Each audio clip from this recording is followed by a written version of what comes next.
Welcome to this explainer. Today, we're diving into something I absolutely love, pure computational evolution. Look, we're going to take a super heavy, mathematically robust distillation column model, the kind that usually leaves you staring at your screen for minutes just waiting for it to converge, and we're going to tear it down and rebuild it into a literal lightning-fast supercar. If you've ever felt the pain of waiting on a clunky simulation, oh man, you are going to love this breakdown. All right, let's just quickly glance at our optimization roadmap here. We've got 5 stops. First, the distillation dilemma.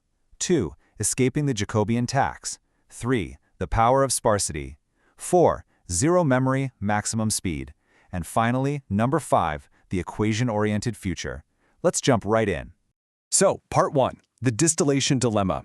We're starting our journey with a highly generalized Julius script. It's modeling a 42-stage, 3-component distillation column. And honestly, it works perfectly. It handles all the rigorous thermo, the mass, and energy balances. The math is totally sound. But there is a massive catch. It's painfully slow. Like, go get a cup of coffee slow, taking minutes to actually converge. And the source material gives us this brilliant analogy to explain exactly why. Right now, our baseline model is running on homotopic continuation. Think of homotopy as a tank. It's incredibly robust, right? It can plow straight through a brick wall of terrible initial guesses by tracing this super careful continuous ODE path. But it takes the scenic route. Dozens, maybe hundreds of tiny, expensive steps. What we actually want is a trust region Newton solver. That's our supercar, blazing fast quadratic convergence, sprinting straight to the solution. The problem? If you start a supercar on a bumpy dirt road with a bad initial guess, well, it crashes. So we have the tank, but we desperately need the speed of the supercar. Moving on to step 2, escaping the Jacobian tax. Now, to understand why the old tank method was eating up so much CPU in the first place, we really have to look under the hood at the math. It basically all boils down to the Jacobian matrix. Our baseline script uses numerical Jacobians, which rely on finite differences. And guys, this creates what we'll call the Jacobian tax. It is a massive computational penalty. For a system with n variables, the solver has to evaluate the entire column of equations n+1 times just to build a single derivative matrix. For our 42-stage column, you're talking about nearly 300 equation evaluations for one single solver step. It's exhausting. But here's the fix. Automatic differentiation, or AD. By utilizing dual numbers in Julia, AD calculates the exact analytical derivatives in just one single augmented pass. Boom! We instantly eliminate 99% of those function evaluations. But remember what I said earlier, supercars can crash. So, to get that supercar speed but keep the tank's safety rating, the source suggests a really clever 2-tier playbook. Tier 1 is our fast path. We just try solving it directly using that trust region Newton method powered by our exact AD. If our initial guess is totally off and Tier 1 fails, no big deal. We automatically fall back to Tier 2. This is a pseudo-steady-state method, where we just simulate the column dynamically over time until the system naturally smooths out those bad guesses. Once it stabilizes, we flip back to Newton to polish it off.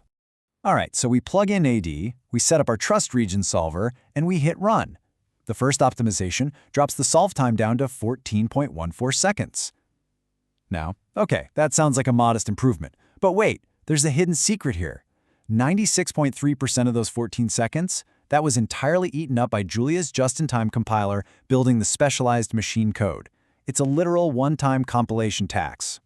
But check this out. If we run that exact same solver a second time, stripping away that one-time compilation tax, we see what AD can really do.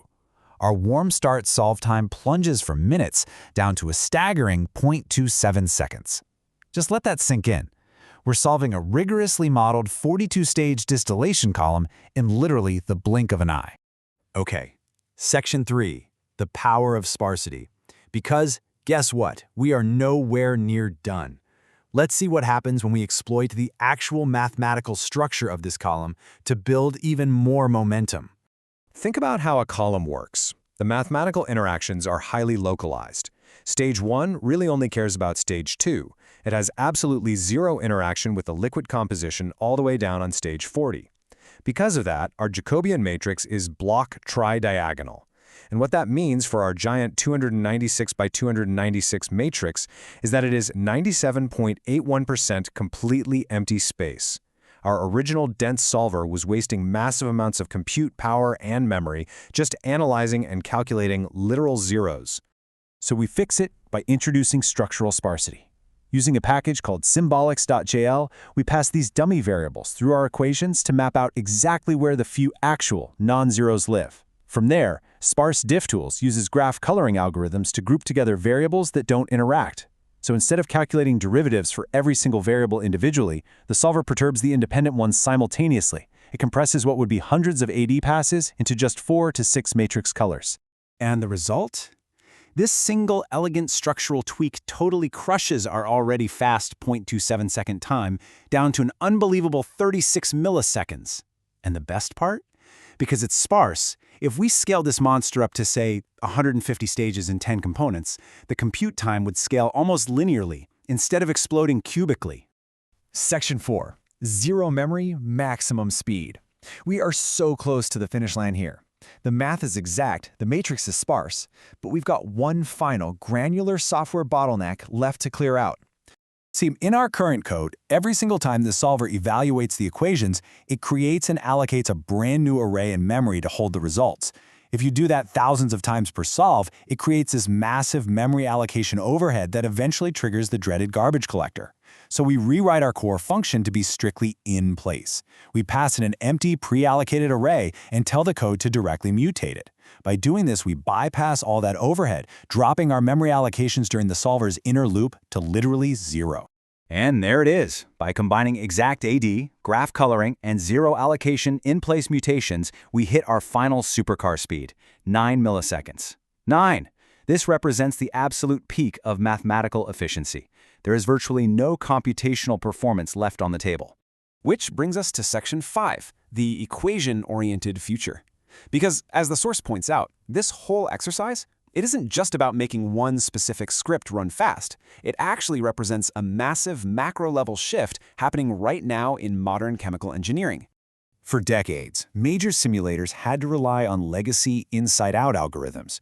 Back when CPUs were slow and memory was scarce, they had to hide complex thermodynamics inside simplified inner loops just to keep the sequential steps stable. But we are officially leaving that era behind. We are stepping into the equation-oriented, or EO, future. By treating the entire column, or even an entire chemical plant, as one massive, simultaneous system powered by sparse AD, we're getting the blazing speed of hard-coded analytical solvers without any of the grueling pain of manual math derivation. Just look back at our evolutionary arc here. It proves exactly how these structured, algorithmic upgrades just compound on one another. We started with a homotopy model taking minutes, we stripped the Jacobian tax to get to 0.27 seconds, we leveraged sparse matrices to hit 36 milliseconds, and we finalized with in-place memory mutation to reach that ultimate 9 milliseconds. It is just an incredible transformation. And I want to leave you with this final thought, straight from our source analysis. You now effectively hold the keys to a mini-process simulator. It's a ridiculously powerful computational engine that solves rigorous physics in under 1/100th of a second. The bottleneck is literally no longer the machine. It is purely your imagination. So what complex problem are you going to solve next? Are you going to run 1,000 loops to minimize energy costs? Or maybe swap in some highly complex thermodynamic chemistry? The possibilities really are endless. Thanks for hanging out with me for this explainer. And hey, keep optimizing.